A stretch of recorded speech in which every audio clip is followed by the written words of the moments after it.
이스라엘의 갈릴리 지역에서 예수님을 찾아온 무리들에게 예수님께서 하신 설교입니다. 2000년 전 말씀이니까 2000년 전에 예수님께서 이 땅에 오셨대. 지금 우리에게 와닿지가 않아서 마치 성경 말씀이 옛날 옛적에 호랑이 담배 피던 시절에 이렇게 동화처럼 들릴 수 있습니다. 그래서 제가 지금 나누는 이 말씀이 어떤 배경에서 우리에게 왔는지, 그리고 이게 얼마나 실질적인지 여러분에게 알려드리려고 PPT를 가져왔습니다. 첫 번째 PPT, 주님이 꿈꾸신 교회에서 이스라엘에서 예수님이 태어나신 그 베들레헴까지 직선거리가 8,076km입니다. 그리고 인천공항에서 대한항공으로 직항으로 약 12시간을 쉬지 않고 가면 공항에 도착하고, 그리고 그 공항에서 텔아비브 벤구리온 공항에서 또 1시간을 차로 달려가면 바로 그 베들레헴에 도착합니다. 13시간 정도 걸리는 시간. 이 정도의 진짜 이스라엘이라는 나라가 있습니다. 가봤더니 있어요. 두 번째 PPT. 이스라엘은 위치가 어디냐면 서쪽으로는 지중해와 유럽이 있습니다. 그리고 북쪽으로는 레바논, 시리아, 튀르키예, 우리가 알고 있는 터키가 있고요. 동쪽으로는 요르단과 사우디아라비아, 남쪽으로는 이집트 사이에 끼어있는 아주 작은 나라예요. 예수님이 공생의 사역 대부분을 활동하시던 곳이 오른쪽 지도를 보면 위쪽에 갈릴리 호수 보이시죠? 그 주변 가버나움, 나사렛이라고 써있는 저쪽 지역이 갈릴리 지역이고, 이 갈릴리 지역에서 예수님은 공생의 사역의 대부분의 시간을 보내셨습니다. 그리고 갈릴리 호수에서 요단강을 쭉 따라서 내려오면, 요단강이 원래 이렇게 크지가 않고 그냥 실선이에요. 실선. 아주 얇은데 여러분 보시라고. 요단강을 쭉 따라서 내려오면 밑에가 사해 쪽이고, 사해에서 왼쪽 위로 예루살렘과 베들레헴 보이죠? 예루살렘 위에 조그마한 빨간 점이 있는데 거기가 성경에 자주 등장하는 여리고입니다. 여기까지만 보면 좀 실질적이지 않아서 여러분이 알만한 얼굴을 제가 모셔왔습니다. PPT 3번 넘어가면 찾아보세요. 이분이 누구신지. 지금 이곳에 계십니다. 예루살렘 아까 아래쪽에 보면 베들레헴이 있죠. 예수님이 탄생하신 곳입니다. 이곳이 실제로 존재한다는 걸 지금 저 사진 속에 계신 분이 그 현장에서 사진을 찍었기 때문에 알고 계십니다. 다는 모르겠지만 누군지 본인은 아시겠죠? 잘 모르겠나요? 이렇게 보여줬는데. 그리고 그 다음 장면은 예수님이 어린 시절을 대부분 보낸 나사렛이라는 동네예요. 나사렛이라는 동네에 저 두 어린이가 목수 요셉 상 앞에서 사진 찍었지만 저 어린이들은 이곳에 없습니다. 저곳에 두고 와서 저렇게 생긴 애는 일단 지금 이 교회에 없습니다. 목수 요셉의 동상이 있고, 요셉이 예수님의 육신의 아버지인 요셉이 실제 존재했던 인물이고 그 사람의 직업이 목수였구나. 이렇게 가보면 기념교회 앞에 저렇게 있습니다. 요단강에서 요한에게 침례를 받으신 후 30살에 30살에 예수님은 공생일 공적인 삶을 살기 시작하셨습니다. 누가복음 3장 23절 말씀입니다. 누가복음 3장 23절 말씀 같이 읽겠습니다. 시작. 예수께서 활동을 시작하실 때 예수님께서 실제로 육신의 삶을 사시다가 공적인 삶, 하나님의 명령을 이제 드디어 실천하는 공적인 삶을 30살에 시작하셨다고 이렇게 명확하게 성경에 나와 있습니다. 다음으로 넘어가면 예수님께서 PPT 5번이죠. 30살에 시작한 공생의 사역 중에서 제일 처음 하나님의 아들로서 기적을 보여주신 곳이 아까 보였던 갈릴리 위에 가나 지역입니다. 가나의 혼인잔치죠. 가나의 혼인잔치에서 손님들을 대접해야 되는 포도주가 떨어지자 물이 변해서 포도주로 변하게 하신 기적의 장소입니다. 항아리가 생각보다 크죠? 사람 키만 합니다. 우리가 그 가나의 혼인잔치에서 항아리에 물을 채웠다니까 우리 시골 마당에 있는 장독대 생각나잖아요. 그 정도 장독 이렇게 생긴 데에다 물을 부었나 보다. 실제로 가보니까 거의 사람 키만한 돌항아리예요. 저게 신약시대 때 실제로 쓰였던 항아리래요. 증명은 할 수는 없어요. 그런데 그렇다고 저 사람들이 얘기하니까 그런가 보다. 근데 저 정도 사이즈 돌항아리가 6개가 있었고 그 6개의 하인들이 물을 퍼다가 날랐으니까 쉬워 보여요? 어려워 보여요? 하인들도 쉬운 걸 한 건 아니에요. 저 항아리를 다 채웠어야 되니까.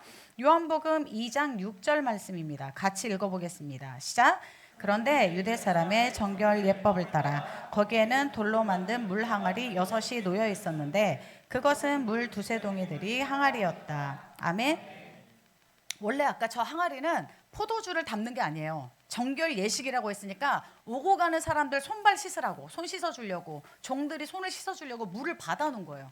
그런데 저기에 물을 채웠어. 손 씻을 물을 넣는 그 돌항아리에 물을 채워서 포도주로 변하게 해서 그것을 가지고 하객들을 대접했다는 얘기예요. 물을 포도주로 만드셨을 뿐만 아니라 병든 자들을 낫게 하는 능력이 나타나니까 이스라엘뿐만 아니라 주변의 나라들에서 수많은 인파가 예수님께로 모여들었습니다. 마태복음 4장 23절 25절 말씀. 오늘의 본문은 5장이고요. 5장 이전에 어떤 일이 있었는지, 어떤 상황에서 마태복음 5장이 시작됐는지를 알 수 있는 구절입니다. 마태복음 4장 23절에서 25절 말씀 읽을 때 지금 눈이 3분의 1이 감기신 분들은 제일 큰 목소리로 읽어주시기 바랍니다. 제가 누구누구인지 봤거든요. 그러니까 제일 크게 읽어주시기 바랍니다. 시작. 예수께서 온 갈릴리를 두루 다니시면서 그들의 회당에서 가르치며 하늘나라의 복음을 선포하며 백성 가운데서 모든 질병과 아픔을 고쳐주셨다. 예수의 소문이 온 시리아에 퍼졌다. 그리하여 사람들이 갖가지 질병과 고통으로 앓는 모든 환자들과 귀신 들린 사람들과 간질병 환자들과 중풍병 환자들을 예수께로 데리고 왔다. 예수께서는 그들을 고쳐주셨다. 그리하여 갈릴리와 데가볼리와 예루살렘과 유대와 요단강 건너편으로부터 많은 무리가 예수를 따라왔다. 아멘. 복음을 전하시고 사람들의 병과 아픈 것을 고쳐주시니까 이스라엘에서뿐만 아니라 주변 위에 있던 시리아 나라 그리고 그 옆에 있는 나라들에게서 사람들이 예수님께로 몰려왔습니다. 우리도 어떤 기적의 현장이 있다 그러면 가보잖아요. 어떤 기적이 일어났고 어떤 유명한 일이 생겼다. 그럼 우리가 방문을 하듯이 예수님이 병든 자를 고쳐주고 실제로 그런 기적이 일어난다고 하니까 사람들이 엄청 많이 몰려들었어요. 하나님의 말씀이 육신을 입고 이 땅에 오셔서 죄인을 구원할 메시아로 예수님이 오셨다. 이거를 받아들인 게 아니라 병든 사람을 고쳐주는 오병이어처럼 실제 먹을 것을 해결해주는 그리고 지금 로마 치하에 있는 상황이니까 그런 불의한 권력을 대신해서 쓴소리도 해주니까 예수님 앞에 많은 사람들이 몰려왔던 것입니다. PPT 6번을 보면 이곳이 오늘 마태복음 5장 산상수훈의 배경이 된 팔복교회예요. 팔복기념교회입니다. 흔적은 잘 나타내지 않지만 팔복교회가 가버나움쯤에 있어요. 저쪽 위에 갈릴리 호수에서 올라가는 길에 이렇게 팔복기념교회가 있습니다. 저 사람들도 저기에 두고 와서 여기에 없습니다. 네. 맨 마지막은 팔복기념교회. 장소가 좀 특이하긴 하지만 그 앞에 꼭 고양이를 그렇게 좋아하는 여러분이 그리워할까 봐 목사님 사진을 한 건 네, 제가 모셔왔습니다. 하나님의 자녀, 예수님의 제자로 살기를 작정한 사람들이 아니라 예수님이 보여주시는 기적을 따라서 팬들이 모인 거예요. 그들이 모인 곳이 바로 오늘 이 팔복기념교회 장소가 있는 가버나움 아래쪽에 있는 저 장소입니다. 이곳은 갈릴리 호수에서 바람이 불어오니까 동산 언덕을 타고 아래쪽에 있는 사람들에게 소리가 이렇게 크게 퍼지는 거예요. 예수님이 어떻게 5천 명 앞에서 설교를 하고 저기 뒤에 있는 사람들이 어떻게 다 알아들었을까요? 지형이 그랬어요. 지형이 갈릴리 호수로부터 불어오는 바람 때문에 소리가 앞으로 이렇게 퍼지는 거예요. 호수에서 바람이 불어 올라오니까. 그러니까 예수님께서 전하신 곳이 저 멀리까지 소리가 다 전해졌다는 거예요. PPT 7번입니다. 진짜 아직 없는 것 같네요. 이 현실 인물이. 여기가 지금 팔복기념교회 앞에 전경이에요. 이렇게 돼 있습니다. 여러분들이 기회가 되는 대로 이스라엘에 가서 한번 보시면 너무 좋을 것 같아요. 그러면 성경이 살아서 지금까지는 책에 있는 글씨로만 성경이 보이다가 성경이 살아서 인정이 되고 느껴집니다. 모인 무리가 예수님을 하나님의 아들로 죄에서 구원할 메시아로 믿는 것은 아니지만 인간으로 할 수 없는 기적을 행하고 예수님을 향해서 인간들이 각자의 소원이 있어. 기대가 있어. 그래서 그 사람들이 저 앞에 저곳에 모였으니까 그곳에 기념교회가 세워진 거거든요. 저곳에 그 많은 사람들이 다 몰려들었다는 거예요. 오늘날 교회도 예수님을 메시아로 받아들여서가 아니라 육신의 소원을 이루어줄 내 정성을 다하면 뭔가 신께서 나에게 응답하실 것 같은 그런 종교인들이 실제로 교회에 많이 모여 있습니다. 그런데 기독교는 종교가 아닙니다. 아, 그렇게 될 거야. 나 교회 다니니까, 예배 다니니까, 기도했으니까 이렇게 될 거야 라고 생각하는 자신의 신념이 이루어지는 기적의 현장이 아닙니다. 우리를 사랑으로 창조하시고 죄에서 구원하시고 마지막 날 천국으로 인도하시는 하나님께 너무 감사해서 예배를 드리는 곳이 바로 이 교회입니다. 하나님을 믿는다고 하지만 성경에서 말하는 본질이 아니라 엉뚱한 것을 찾으면서 모인 자들, 어떻게 보면 펜으로 모인 자들에게 예수님이 준비하신 말씀을 하는 현장이 바로 오늘 성경 본문의 배경이 되는 저 곳이었습니다. 이곳에서 예수님께서 모인 자들에게 예수님의 공생의 사역 중에 첫 번째 설교를 하십니다. 첫 번째, 내가 나를 따라 모인 사람들에게 첫 번째로 공적으로 어떤 말을 해야 돼? 그러면 사소한 농담이나 내가 평소에 생각했던 사설을 얘기할까요? 그 사람들을 언제 만날지 모르는데 제일 중요하고 진짜라고 생각하는 걸 전하겠죠. 마태복음 5, 6, 7장이 그래서 중요합니다. 예수님이 처음으로 사람들 앞에 회중들에게 설교를 하신 거고, 그리고 이 5, 6, 7장 안에 예수님께서 말씀하고자 하시는 본질이 다 들어있어요. 복을 받는다 이런 개념이 아니에요. 팔복은 8가지 복은 우리가 생각하는 그런 복의 개념이 아닙니다. 진짜 복이 무엇이냐, 하나님께서 말씀하고자 하시는 그게 무엇이냐를 밝히 알려주시는 것입니다. 복음의 가장 기초적인 진리, 믿음의 가장 중요한 본질을 전하셨어요. 왜냐하면 그동안은 모세를 통해서 하나님께서 주신 율법을 지켜요.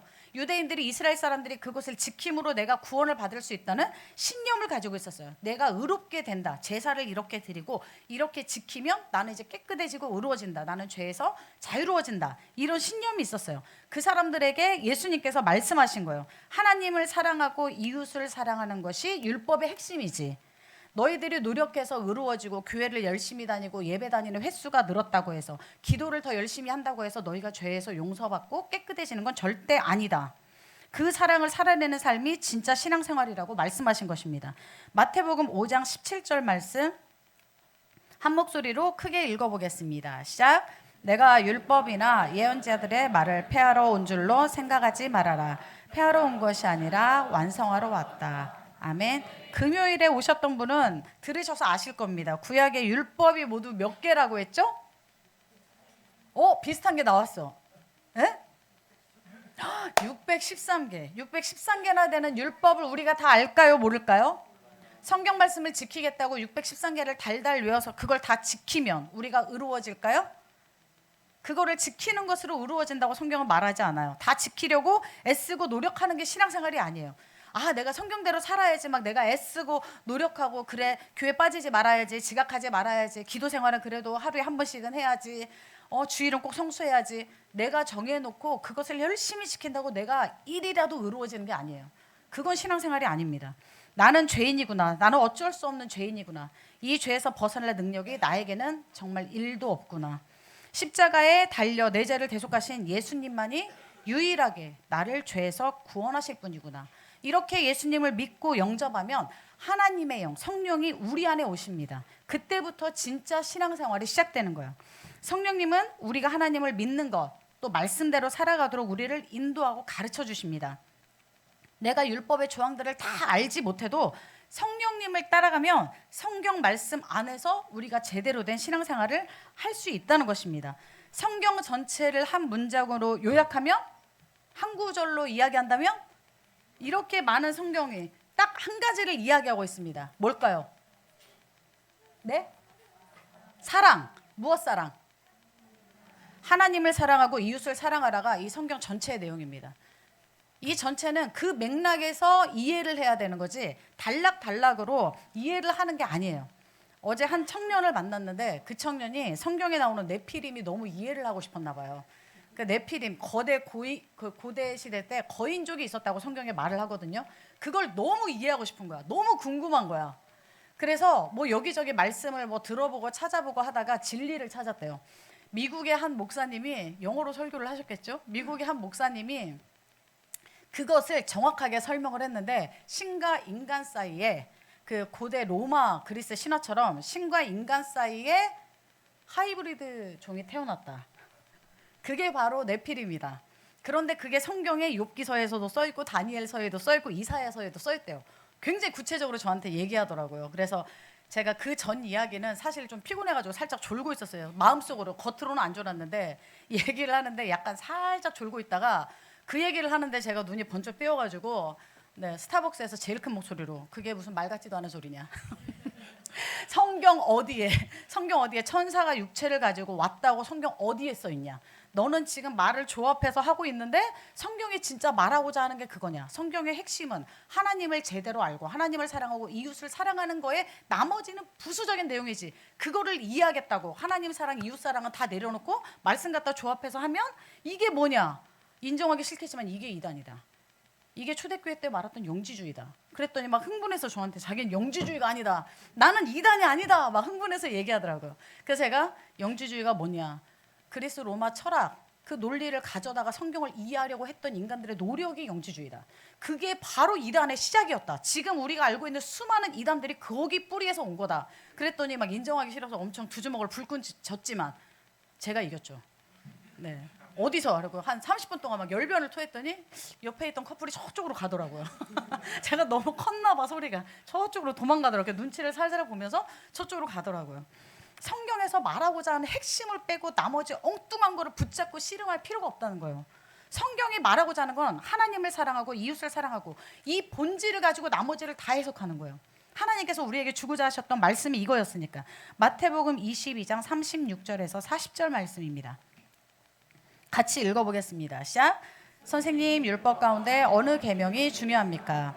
예수께서 그에게 말씀하셨다. 내 마음을 다하고 내 목숨을 다하고 내 뜻을 다하여 주 너의 하나님을 사랑하라 하였으니 이것이 가장 중요하고 으뜸 가는 계명이다. 둘째 계명도 이것과 같은데 내 이웃을 내 몸과 같이 사랑하여라 한 것이다. 이 두 계명이 온 율법과 예언서의 본뜻이 달려있다. 아멘. 성경이 뭘 말하고자 하는지 핵심을 알겠죠. 예수님이 정확하게 찝어주셨어요. 네가 신앙생활 열심히 한다고 공덕을 쌓고 열심히 예배에 나오는 횟수가 너한테는 1도 의로움에 도움을 주지 않는다는 거예요. 네가 진짜 하나님을 사랑하면 내가 하나님 앞에 더 나오게 돼 있어. 내가 하나님을 사랑하니까 이웃을 섬기는 마음으로 교회에서 봉사도 하는 거예요. 예전에 한 청년이 교회 본당 바닥을 엄청 열심히 청소하더라고요. 누가 시키지도 않았는데 너무 기특했어요. 잘생기고 키도 크고 멋진 데다 대고 막 청소까지 하니까 진짜 최고다. 저 청년 너무 멋있다. 근데 그 청년의 말이 더 멋있었어요. 저희 지하교회니까 이 먼지가 일어나서 우리 성도들 호흡기에 영향을 줄까봐 자기가 청소를 한다는 거예요. 그러니까 하나님을 사랑하고 이웃을 사랑하니까 저절로 청소하는 마음이 들었겠죠. 그 멋진 청년이 지금도 멋져요. 삼형제 아버지가 됐거든요. 키 크고 멋지고. 네, 그래서 하나님께서 아주 멋진 아들들과 딸을 주셨죠. 교회를 사랑하니까 내가 하게 되는 거예요. 교회에서 봉사도 주방 봉사도 얼마나 덥고 힘들어요. 그런데 기꺼이 와서 하는 분들이 때로는 육체적으로는 힘들지만 하는 마음이 있어. 내가 하나님을 사랑하고 하나님의 사랑을 받았어. 그 사랑으로 내가 하나님의 공동체, 이 성도들을 사랑해. 그들의 입에 들어가는 거, 그들이 먹는 거 흐뭇한 거예요. 나 이렇게 힘들어서 했는데 나한테 고맙다는 말 한마디 안 하고 저렇게 먹고 있냐? 이런 마음이 아니에요. 사랑하니까, 내가 사랑하니까 하는 거예요. 사랑이 없으면 어떻게 될까요? 지치는 거예요. 사랑이 없으면 불평을 하는 거예요. 그런데 하나님을 사랑하고 이웃을 사랑하니까 예배에 나오고, 하나님을 사랑하고 이웃을 사랑하니까 교회에서 봉사하는 게 기쁨이 있는 거예요. 교회를 열심히 다니고 예배 생활은 잘하면서 지속적으로 반복적으로 인간관계에 문제가 생기는 사람이 있어요. 계속 마치 해리포터처럼 가는 곳마다 문제가 일어나요. 해리포터 여러분 보셨나요? 책이나 영화 보셨나요? 신기하지 않아요? 해리포터 이외에는 아무 문제가 안 일어나. 해리포터가 가는 곳에만 꼭 희한하게 문제가 생겨요. 왜일까요? 해리포터가 문제야. 보니까. 그러니까 인간관계에서 내가 자꾸 뭔가가 문제가 생겨. 그러면은 왜 이렇게 나한테는 자꾸 이렇게 재수가 없는 거야. 나는 왜 이렇게 막 어려우면서 이상한 사람들만 우리한테 막 모이는 거야. 누가 그러더라고. 우리 교회는 특별한 사람 많이 못 모인대요. 그래서 제가 생각을 해봤죠. 너무 감사한 거예요.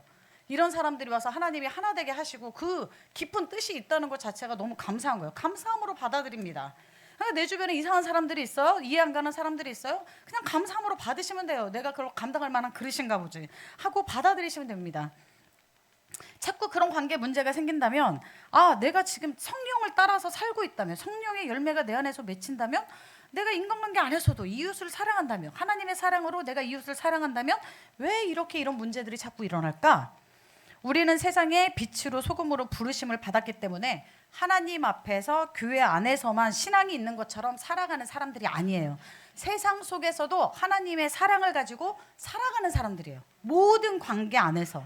그러니까 동네에 있는 카페 사장님하고 어떻게 해야 돼요? 얼굴 붉히고 싸우면 안 돼요. 여러분이 자주 다니는 슈퍼 사장님하고도 이거 200원 안 깎아줬다고 핏대를 올리면서 싸우시면 안 돼요. 우리는 하나님의 사랑으로 이웃을 사랑하는 사람들이지, 이웃을 이해하고 용납하는 사람들이에요. 하나님과의 관계가 바로 서는 건 바로 섰다. 나 하나님하고 요즘 회복이 됐어. 이런 사람 중에 이런 사람들이 있어요. 나 막 영적으로 여기가 뭐가 막 뻥 뚫린 것 같아. 막 막혔는데 하나님과 내 사이에 막 영적으로 탄탄대로 뻥 뚫린 것 같아. 하나님의 말씀이 갑자기 믿어지고 막 이해가 가. 그렇구나 하고 고개가 끄덕여져. 이게 하나님과의 관계가 바로 서고 완전히 해결됐다는 뜻이 아닙니다. 하나님과의 관계가 회복이 되면 하나님에게서 오는 그 사랑이 이웃을 향해 확장돼 나가는 거예요. 내 인간관계 안에서 그것이 흘러져 나가는 게 하나님과의 관계를 진짜 회복한 사람들입니다. 하나님을 사랑하면 이웃을 사랑하지 않을 수 없어요. 왜냐하면 하나님을 사랑하면 죄의 속성으로 남아있던 이기심이 다른 사람을 사랑하는 이타심으로 바뀌기 때문이에요. 하나님이 우리를 처음 창조하셨을 때는 하나님과의 바른 관계에서 이타심, 다른 사람을 이해하고 사랑할 수 있는 그런 마음을 주셨어요. 그런데 죄가 들어온 이후로 그 마음이 깨지고 나서 이기심이 들어온 거예요. 내 안에 이기심이 꽁꽁 뭉쳐있다. 그러면 아직 내가 예수님을 믿는 사람인가? 이렇게 생각해 보셔야 된다는 거예요. 예수님이 이 땅에 오셔서 모든 죄인을 구원하시고 자신의 육체와 생명을 이 십자가에서 버리셨어요. 그만큼 사랑하셨어. 예수님 안에 속한 사람들에게는 그 사랑이 흘러나오게 돼 있다는 거예요. 그래서 성령 충만한데 이기적일 수 없는 거예요. 나 되게 성령 충만해. 나 요즘 기도 생활하고, 나 요즘 예배 생활하고, 나 요즘 성경 많이 읽고 되게 성령 충만하다. 그런데 그 사람이 이웃을 사랑하지 않고 배려하지 않을 수가 없는 거예요. 예수님의 첫 설교 산상수훈은 마태복음 5장에서 시작해서 7장에서 끝이 납니다. 예수님께서 혼자 하신 이야기 중에 제일 길어요. 3장을 내내 이야기하셨으니까. 3장에 거친 설교의 핵심은 딱 2가지예요. 하나님 사랑, 이웃 사랑. 그 5장에서 7장까지 수많은 에피소드들이 나오지만 그것을 해석할 때 딱 2가지예요. 하나님을 사랑, 이웃을 사랑. 그 2가지로 보시면 됩니다. 이 말은 예수님께서 우리에게 주신 복음을 듣고 영생을 받아서 사는 성도의 삶은 사랑이 나타나는 삶이라는 거예요. 하나님을 사랑한다면 이웃을 사랑하는 삶으로 살아가는 것이 진짜 복음을 깨달은 사람들의 삶이라는 거예요. 요즘 시대에 수많은 교회와 교회를 다닌다는 사람들이 욕을 먹어요. 왜일까요? 왜 그 사람들이 욕을 먹을까요? 하나님의 사랑으로 이웃을 사랑하는 삶을 살지 않기 때문이에요. 교회 공동체 안에서도 하나님 사랑을 가지고 이해하고 용납하고 예의를 지켜. 사랑은 여러분 질서가 없는 걸 사랑이라고 하잖아요. 질서가 있고 매너가 있고 예의를 지키는 게 사랑이에요. 그렇게 하기보다, 배려하기보다 죄의 속성에서 비롯된 이기심, 자신의 기준과 가치관에 부딪히는 건 막 받아들이지 못해. 시대가 그렇다 보니까 이전 시대보다 희생하고 섬기는 것보다 나를 지키고 나를 안전하게 보호하고 여기에 모든 초점이 다 있어요. 그러니까 내가 좀 부딪히고 나한테 와서 내 가치관에 부딪히는 것들을 막 받아들이지 못해요. 그러나 성경에서 말하는 건 복음의 본질적인 문제가 아니면 사랑으로 용납하라는 거예요. 진짜 본질적인 핵심이 아니면 사랑으로 용납하라는 거예요. 그것이 하나님의 사랑을 받은 자로서의 삶의 모습이라는 거예요. 복음의 진짜 본질, 이거는 진짜 천국 간다, 지옥 간다. 이건 예수 믿는다, 안 믿는다. 이런 본질 이외의 것은 다 용납하라는 거예요. 마태복음 5장 13절 말씀입니다. 같이 읽어보겠습니다. 시작. 너희는 세상의 소금이다. 소금이 짠맛을 잃으면 무엇으로 그 짠맛을 되찾게 하겠느냐. 짠맛을 잃은 소금은 아무데도 쓸데가 없으므로 바깥에. 아멘. 예수님을 믿는 사람들은 어떤 맛이 날까요? 옆 사람 찍어 먹어보세요. 무슨 맛이 나나? 땅? 옆 사람을 찍어서 먹어보세요. 옆 사람 얼굴을 보세요. 무슨 맛이 나나요? 미인의 맛? 네? 누가 똥맛이라고 지금 들은 것 같은데? 무슨 맛이 나나? 예수를 믿는 사람에게도 맛이 있다는 거예요. 그런데 그 맛은 성경에서 말하는 건 은사가 아니라 성화된 열매를 뜻하는 거예요. 성도가 병 고치는 능력이 없어서 세상에 손가락질하는 게 아니에요. 성도가 방언통변의 은사가 없어서 세상이 우리를 무시하는 게 아니에요. 예수님을 모르는 사람들은 교회가 자신들과는 뭔가가 달라야 된다고 생각하는데 그건 하나님의 능력을 얘기하는 게 아니에요. 세상과는 다른 차원의 하나님의 사랑으로 서로 사랑하는 것, 그게 세상과 너희들이 달라야 되는 거 아니야? 라는 기준으로 보는 거예요. 그런데 교회 안에서 그게 교인들이라고 하는 사람들이, 성도라고 하는 사람들이 교회 안에서뿐만 아니라 세상 밖에서도 그게 안 되는 거예요. 카페에서 제일 크게 교회 성도들 막 와 뭐 어느 집사님이 뭐 우리 부목사님이 우와, 그럼 밑에 옆에 믿지 않는 사람들이 그 사람이 방언통변의 은사가 없어서 교회를 무시하겠어요? 사랑하지 않고 용납하지 않는 하나님의 사랑이 없는 모습 때문에 교회가 무시당하는 거예요. 오해를 받는 거예요. 마태복음 5장 16절 말씀입니다. 같이 읽어보겠습니다. 시작. 이와 같이 너희의 빛을 사람에게 비추어서 너희의 착한 행실을 보고 하늘에 계신 너희 아버지께 영광을 돌리게 하여라. 아멘. 우리에게는 빛이 있다는 거예요. 빛은 감출 수 있어요, 없어요? 빛은 감출 수 없어요. 성도는 나 예수 믿는 거 아무도 몰라, 모를 수가 없어요. 세상과는 다른 사랑의 빛이 있어요. 그냥 세상적인 기준으로 살아가는 사람들이 갖지 못한, 인간이 갖지 못한 성령의 성품이 그 안에 있어요. 빛은 감출 수가 없어요. 복음을 전하고 먼저 믿은 자로서 보여야 되는 삶의 착한 행실, 하나님의 사랑으로 복음의 본질적인 문제 이외에는 용납하고 이해하는 사랑, 그런 삶을 통해서 세상은 믿지 않는 사람들은, 믿지 않는 가족들은 하나님의 존재를 안다는 거예요. 여러분이 집에 가서 병 고치는 은사를 이렇게 하고 믿지 않는 가족을 전도한다. 물론 그런 기적적인 일도 있을 수 있어요. 그런데 가족들이 전도되어져서 오는 건 대부분 먼저 믿은 사람들이 변하는 거예요. 광신도가 돼서 변한다 이런 느낌이 아니라, 전에는 자기 성품, 자기 기질대로만 행동하더니 이제는 그걸 뛰어넘네? 내가 이렇게 하면 이렇게 쏘아붙이더니 이제는 이걸 그냥 받아내네? 뭔가 다른 거예요. 다르기. 그 다름 때문에 믿지 않는 가족들이 복음을 받아들이고 하나님의 존재를 인정하게 된다는 거예요. 예수님이 오시기 전 구약시대는 재판을 받을 때 살인하는 사람이 재판을 받는다는 율법이 있어요. 그러니까 재판도 아무나 받는 게 아니고 진짜 살인죄에 적용하는 그런 재판이 있어요. 그런데 예수님은 살인의 범위를 넓혀요. 구약에서는 사람을 칼로 찌르거나 돌로 내려치거나 실제 사람을 내가 위력을 사용해서 죽였을 때 살인이라고 했어요. 자, 신약시대 때 예수님은 무엇이 살인이라고 했어요? 미워하는 게 살인이래요. 예수님이 율법보다 더 철저하신 분이죠. 누군가를 미워해? 넌 그를 살인하는 거라고 얘기하시는 거예요. 더 확장시켰어. 이 말은 무슨 말이냐면 몸을 죽이는 것만 살인이 아니라 그 마음과 인격의 상처를 내는 것도 그 사람을 죽이는 것이고 그 사람에게 해를 입히는 것이라는 거예요. 이것에는 반드시 심판이 따른대요. 마태복음 5장 22절 말씀입니다. 마태복음 5장 22절 말씀 같이 읽어보겠습니다. 시작. 자기 형제나 자매에게 성내는 사람은 누구나 심판을 받는다. 자기 형제나 자매에게 얼간이라고 말하는 사람은 누구나 공유회에 불려갈 것이요 또 바보라고 말하는 사람은 지옥불 속에 던져질 것이다. 아멘. 큰일 났죠. 여러분 천국 가겠어요? 구원의 확신을 한번 물어보겠습니다. 이 말씀은 의미적인 해석이 아니에요. 그냥 이 문자 그대로의 해석이에요. 자, 여기서 여러분 이 말을 보니까 욕을 지금 태어나서 한 번도 안 하신 분은 신영광 할아버지밖에 안 계세요. 항상 얘기하셨어. 나는 지금까지 살면서 욕을 한 번 해본 적이 없다. 나는 욕하는 게 너무 싫다 얘기하셨어. 그러니까 다른 사람에게 욕하지 않으셨어. 그거는 통과하셨어. 자, 우리는 마음으로든 생각으로든 입으로든 욕을 하잖아요. 그리고 어떻게 해요? 성내죠. 화 한 번 안 내본 사람. 제가 볼 때는 하균 형제가 워낙 원유해 보여가지고 화를 안 냈을 것 같아. 그러면 가족들이 증언하겠죠. 절대 그런 사람 아니라고. 화를 냈겠죠. 성을 냈겠죠. 근데 큰일 났다. 욕하고 성내는 것으로 심판을 받는데요. 지옥불 속에 던져진대요. 어떻게 하죠? 이제 우리 어떻게 해야 돼? 이 말씀대로라면. 그러면 예수님이 화내지 마. 너 성내지 마. 너 분노내지 마. 그거 다 지옥 갈 일이다. 무조건 다 참아라. 욕도 하지 마라. 네 감정 다 억누르고 살아. 막 이렇게 하신 말씀일까요? 그것들을 일일이 막 적어가면서 기억하라고 하신 말씀일까요? 예수님을 믿으면 성령님께서 우리 안에서 죄를 깨닫게 하시고 잘못된 것을 깨닫게 하셔. 그러니까 막 화가 나다가도 아니지. 지금 이게 내가 생각하고 내 시선으로 바라보니까 화가 나는 거지. 그래서 기도하다 보면 또 그 화가 또 방향이 바뀌어져. 누그러져. 금세 돌이켜져. 그리고 막 분노가 일어나.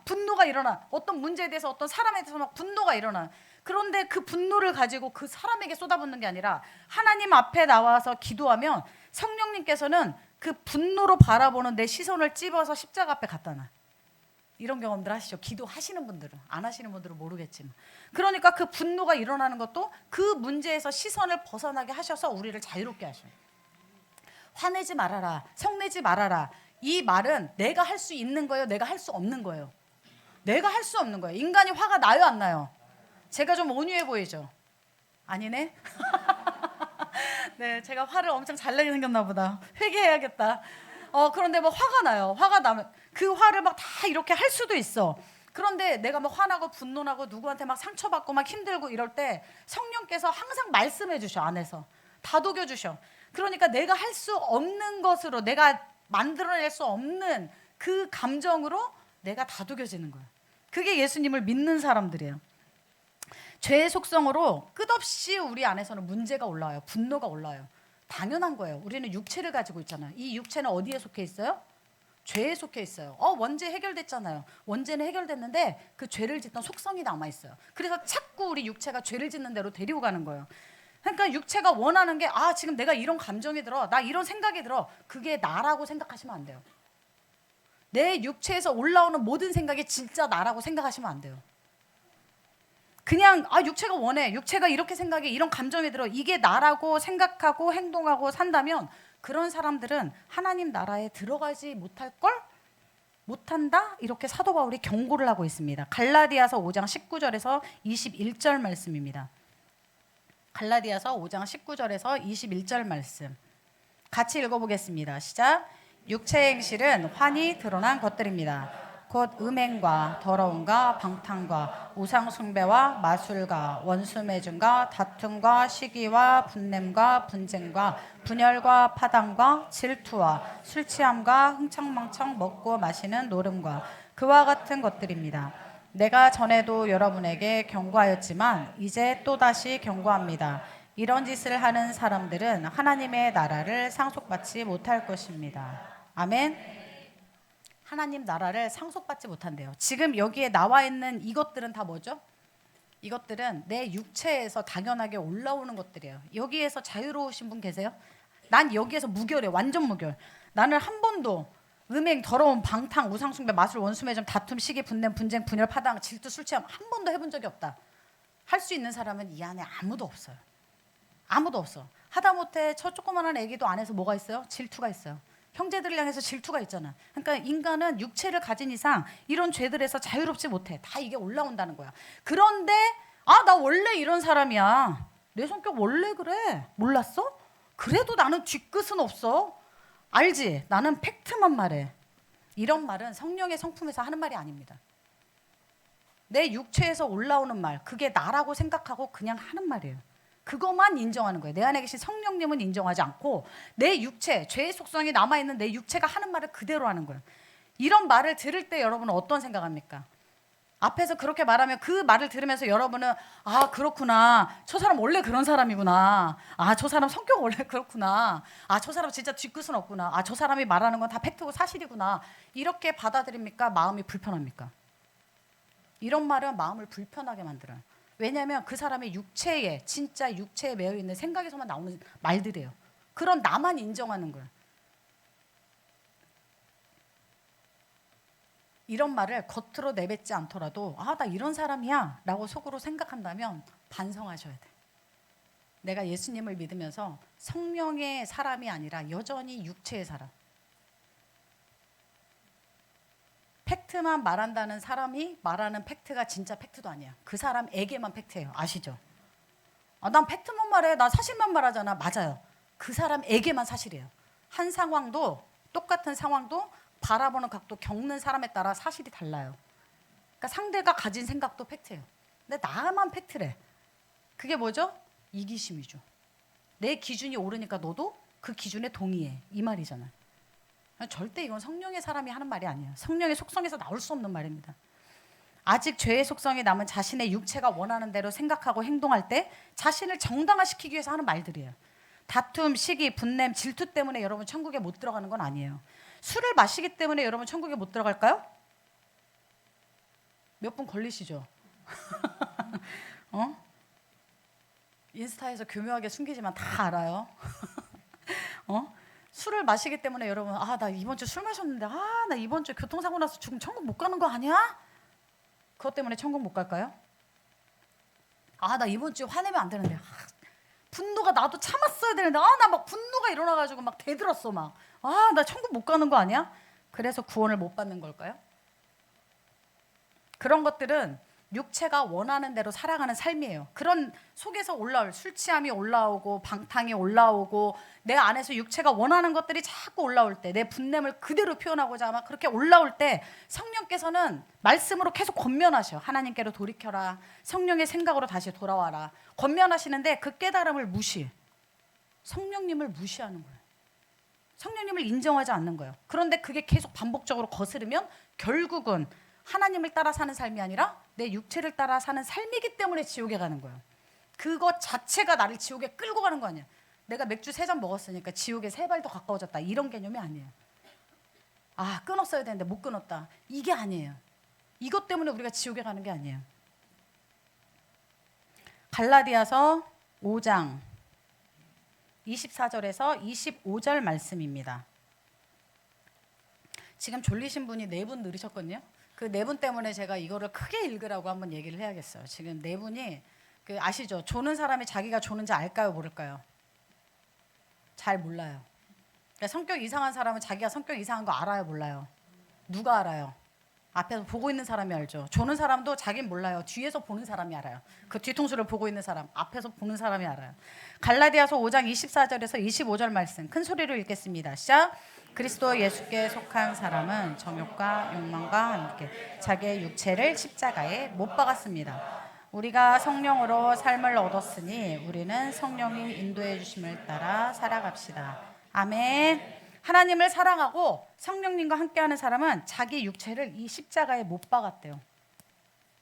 자꾸 튀어나오려고 하죠. 십자가에서 내가 튀어나오려고 하죠. 내가 막 살아가지고 다시 못 박아야 돼.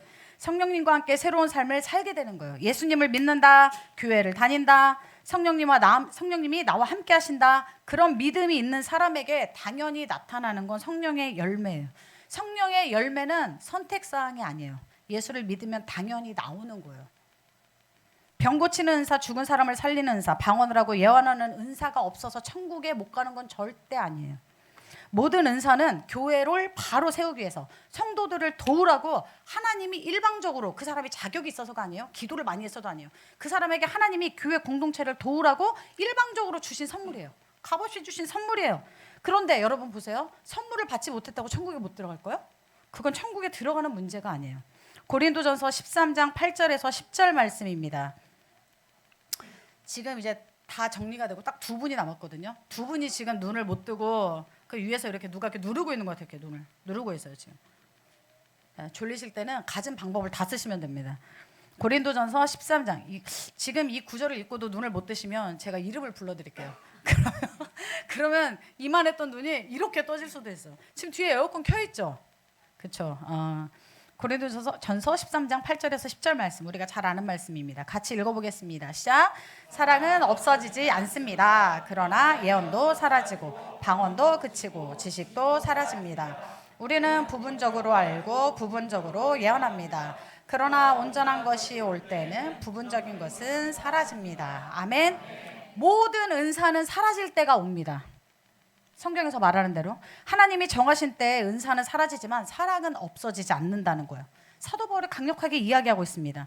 예수님을 믿는 사람이라면 내 안에 계신 성령의 열매가 내 삶에서 나타나는 건 너무 당연한 일이에요. 성령의 열매를 내가 맺지 못해. 그러면 내가 진짜 예수님을 믿는 사람인가? 나 진짜 천국에 들어갈 수 있는 사람인가? 이때 고민을 해봐야 되는 거예요. 예수님을 믿는데 성령의 열매가 안 나타날 수가 없어요. 성령께서 그걸 가만두지 않아요. 갈라디아서 5장 22절 성령의 열매에 대한 말씀입니다. 외우시죠? 갈라디아서 5장 22절 우리 청년들만 한 목소리로 크게 읽겠습니다. 시작. 그러나 성령의 열매는 사랑과 기쁨과 화평과 인내와 친절과 선함과 신실과 온유와 절제입니다. 이런 것들을 막을 법이 없습니다. 아멘. 왜 청년부만 읽었을까요? 청년부만 성령의 열매를 맺어야 될까요? 청년부 중에 아직 눈이 감긴 사람이 있어서 읽었습니다. 성령의 열매, 사랑, 기쁨, 화평, 인내, 친절, 선함, 신실, 온유, 절제, 이런 것들이 우리의 삶에서 인간관계 안에서 당연히 나온다는 거예요. 예수를 믿는 사람이면, 하나님의 사랑을 받은 사람이면 이런 것들이 하나도 나타나지 않아. 그럼 내가 진짜 예수 믿는 사람인가는 은사 때문에 고민하는 게 아니라 이 성령의 열매 때문에 고민을 해야 되는 거예요. 아, 내가 사랑이 늘었구나. 아, 내가 좀 온유해졌구나. 내가 스스로 깨닫는 게 아니에요. 성령의 열매는 자기 스스로, 아, 나 사랑이 좀 늘었어. 나 좀 요즘 오래 참는 것 같아. 이건 자기가 느껴서 성령의 열매를 맺는 게 아니에요. 감정에서 오는 게 아니라 하나님의 관계, 이웃과의 관계에서 나타나는 거기 때문에 그래요. 가족이, 이웃이, 교회 공동체가 그 사람에게서 성령의 열매가 맺고 있다는 걸 발견하고 보게 되는 거예요. 성령의 열매는 자기가 스스로 느끼고 깨달은 감정이 성령의 열매가 아니에요. 나 그래도 예전보다 많이 참는 것 같아. 나 인내가 는 것 같아. 그거를 판단해 줄 사람은 자기 자신이 아니라 지금 내 앞에 있는 사람이에요. 내가 속해 있는 공동체예요. 자기 육체가 원하는 죄의 속성으로 도저히 나타날 수 없어. 우리는 사랑할 수 없어요, 여러분. 인정하셔야 돼. 인정하셔야 돼. 우리는 사랑할 수 있어요, 없어요? 저 한 사람을 온전히, 내 뱃속에서 낳지만 내 자식을 100% 온전히 사랑할 수 있어요? 목숨을 바칠 수 있지만 모든 순간이 다 사랑스러운 건 아니잖아요. 애들은 언제가 제일 예쁘죠? 잘 때 제일 예뻐요. 네, 뭔가를 할 수 없는 그 자는 순간이 제일 예뻐. 왜요? 인간은 아무리 엄마여도 100%의 진짜 하나님이 주신 크기의 사랑을 다 갖고 살 수가 없어요. 그러니까 우리는 그 사랑도 하나님께로 받아야 사랑을 할 수가 있다는 거예요. 하나님을 사랑하고 이웃을 사랑하는 바른 믿음이 있다면 성령의 열매는 그 관계 안에서 나타나요. 성령의 열매는 교회를 열심히 다니고 신앙생활 열심히 하고 성경을 읽고 공부하는 노력으로 맺어지는 게 아니에요. 로마서 13장 8절에서 10절 말씀입니다. 로마서 13장 8절에서 10절. 자, 청년분과 청소년분과 한번 볼게요. 한번 좀 보겠습니다. 괜찮은데요. 전체 같이 읽겠습니다. 시작. 서로 사랑하는 것 외에는 아무에게도 빚을 지지 마십시오. 남을 사랑하는 사람은 율법을 다 이룬 것입니다. 간음하지 말아라, 살인하지 말아라, 도둑질하지 말아라, 탐내지 말아라 하는 계명과 그 밖에 또 다른 계명이 있을지라도 모든 계명은 내 이웃을 내 몸과 같이 사랑하여라 하는 말씀에 요약되어 있습니다. 사랑은 이웃에게 해를 입히지 않습니다. 그러므로 사랑은 율법의 완성입니다. 아멘. 10계명 5번에서 10번까지 외울 수 있으신 분? 저도 완벽하게는 못 외워요. 근데 5계명에서 10계명까지는 이웃을 사랑하라는 말씀이에요. 10계명을 다 외우지 못해도 이웃에게 해를 입히지 않고 예의 있게 대하려는 하나님께서 주신 사랑의 마음이 있으면 이건 당연히 다 지켜지게 되는 거라는 거예요. 오늘 본문 말씀인 마태복음 5장에서 이웃을 사랑하라는 말씀은 내가 잘 지내고 있는 사람들뿐만 아니라 예수님은 거기서 확대를 시켜서 원수까지 포함한 이웃을 사랑하라고 말해요. 원수 하면 여러분 안에 누가 떠오르세요? 남편? 이 왼수야. 보통 거기에 붙여서 쓰지 않아요? 아니면 말 안 듣는 요즘 한참 사춘기를 달리는 자식. 아유, 저 왼수. 이게 원수가 멀리 있어요, 가까이 있어요? 원수는 북한에 있지 않아요. 원수는 대부분 내 집안에 있어. 다 가까이에 있어. 마태복음 5장 44절 말씀입니다. 같이 읽겠습니다. 시작. 그러나 나는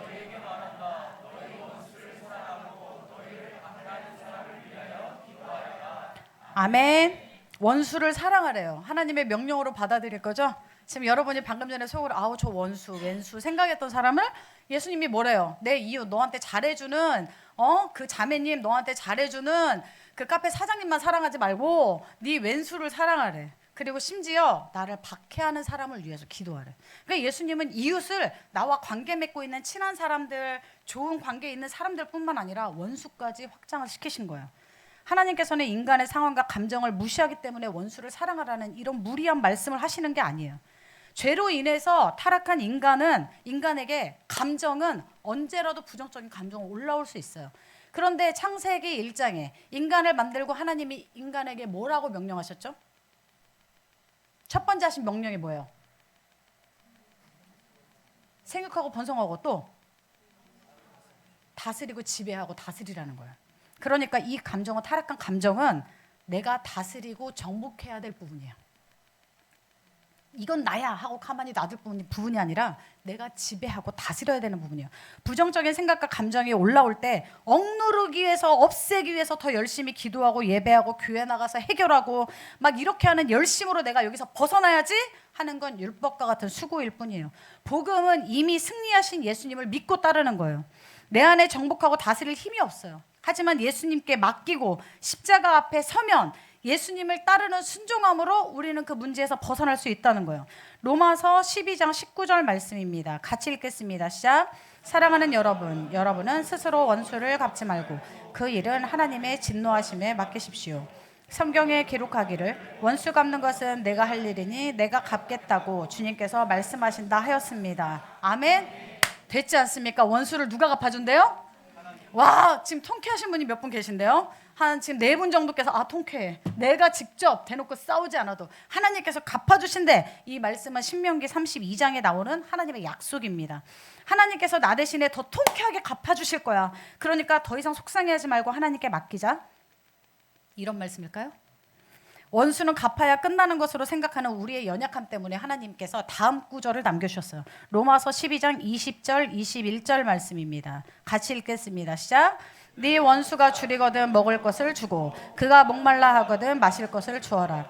그렇게 하는 것은 네가 그의 머리 위에다가 숯불을 쌓는 셈이 될 것이다 하였습니다. 악에게 지지 말고 선으로 악을 이기십시오. 아멘. 원수를 만났을 때, 불의한 일을 만났을 때 하나님께서 저 원수를 언젠가 다 갚아주시겠지 이렇게 이를 갈라는 게 아니라 악에게 지지 말고 선으로 악을 이겨라. 이게 하나님께서 우리에게 주신 말씀이고 우리가 행해야 될 일입니다. 성경에서 말씀하시는 것은 사랑받은 자로서 살아가는 삶의 태도를 얘기하시는 거예요.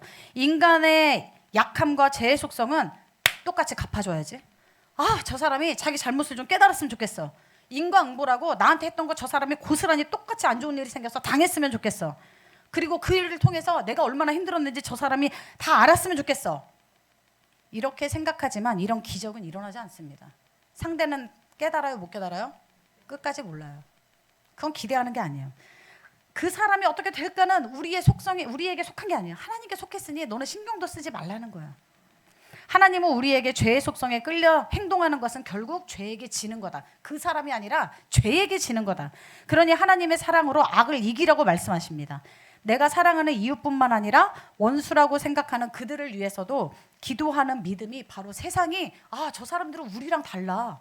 저 예수 믿는 사람은 우리랑 뭐가 다른데? 하고 세상이 볼 수 있는, 세상이 감당치 못할 믿음이라는 거예요. 오늘 본문 말씀이 마태복음 5장 45절에서 48절 말씀, 우리 청소년부가 한번 큰 목소리로 읽어볼까요? 청소년부가 몇 명이지? 있네요. 자, 같이 한번 읽어보겠습니다. 시작.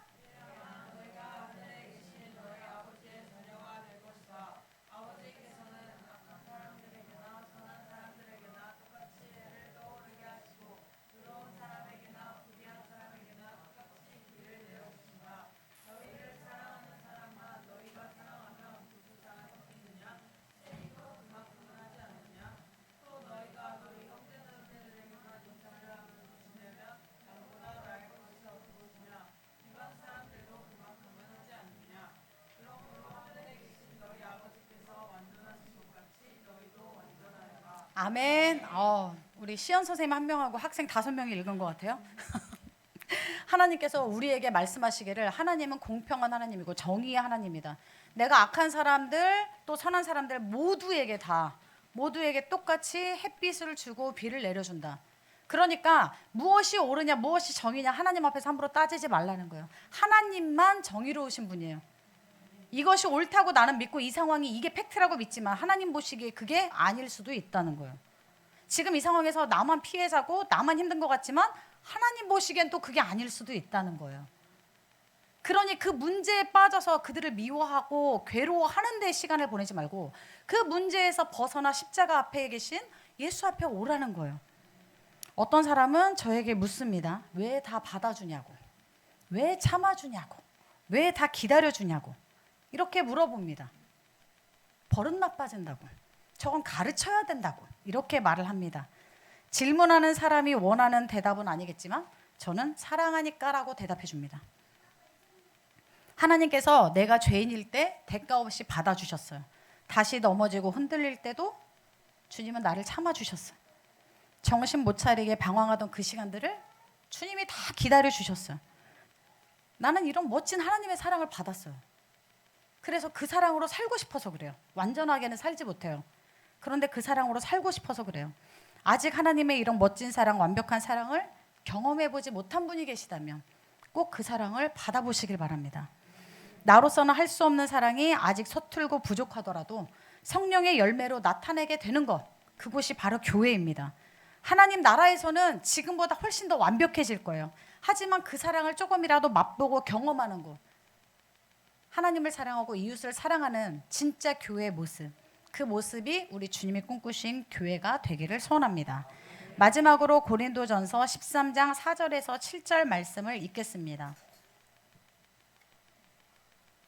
같이 읽겠습니다. 시작. 사랑은 오래 참고 친절합니다. 사랑은 시기하지 않으며 뽐내지 않으며 교만하지 않습니다. 사랑은 무례하지 않으며 자기의 이익을 구하지 않으며 성을 내지 않으며 원한을 품지 않습니다. 사랑은 불의를 기뻐하지 않으며 진리와 함께 기뻐합니다. 사랑은 모든 것을 덮어주며 모든 것을 믿으며 모든 것을 바라며 모든 것을 견딥니다. 아멘. 하나님에게서 온 사랑은 이래요. 이러한 열매가 우리 가운데 맺히는 것이 우리의 목적이에요. 이 교회의 목적이에요. 그런데 이런 사랑이 여기에서 안 나타나네? 저런 사람에게서 안 보이네? 하고 실망할 것도 없어요. 이 사랑은 누구에게만 맞춰보면 돼요?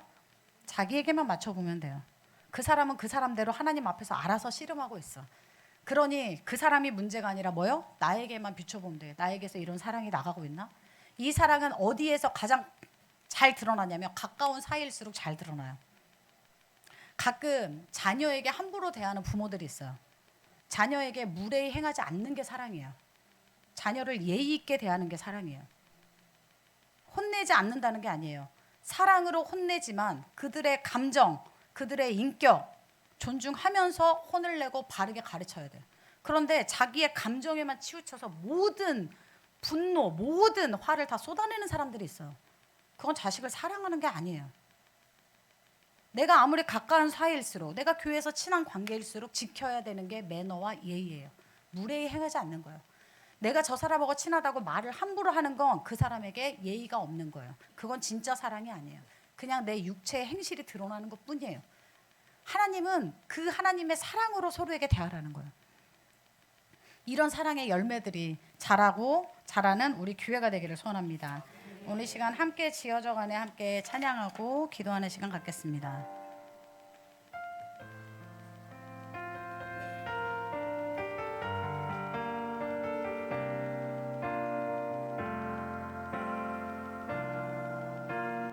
우리는 하나님의 자녀,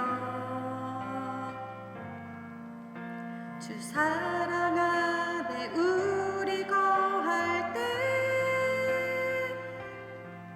주님 나를 사랑하신 것 같이 우리도 서로 사랑할 수 있네. 우리는 주의 몸된 교회, 우리는 주의 몸된 교회. 모든 지체가 하나 될 때, 모든 지체가 하나 될 때 예수님의 마음을 닮아가며 고통과 즐거움 함께 나누네. 하나님 안에서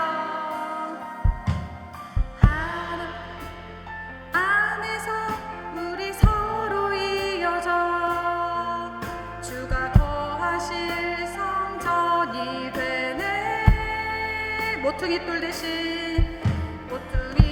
대신 예수와 하나 되게 하신 성령 안에 함께 지어져 가네. 하나님 안에서 우리 서로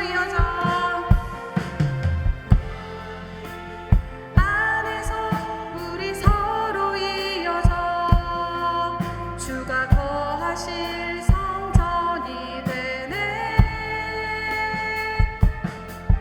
모퉁이 돌 대신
하나님께서 우리에게 주신 말씀을 붙잡고 기도하겠습니다. 오늘 나에게 성령님께서 깨닫게 하신 것, 또 내가 놓치고 있었던 것, 그래서 내가 삶으로 살아내야 되는 것, 하나님 이제는 머릿속에서 머무는 것이 아니라 이제는 하나님의 말씀을 살아내는 하나님 그런 믿음의 삶이 될 수 있도록 하나님 나의 삶을 붙잡아 달라고 오늘 시간 같이 기도하겠습니다.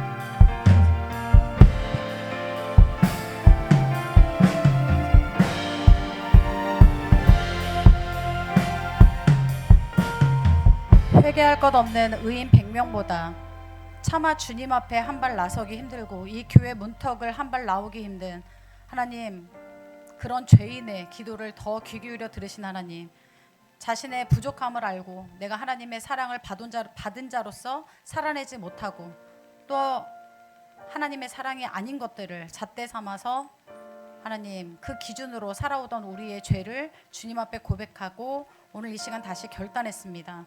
이것이 우리의 머릿속이나 이 예배 현장에서만 멈추는 것이 아니라 삶으로 살아내지게 하시고 이제는 이것들이 하나님 서로에게 영향을 주어 하나님의 사랑, 그 사랑의 공동체, 세상이 감당치 못할 믿음의 사람들이구나.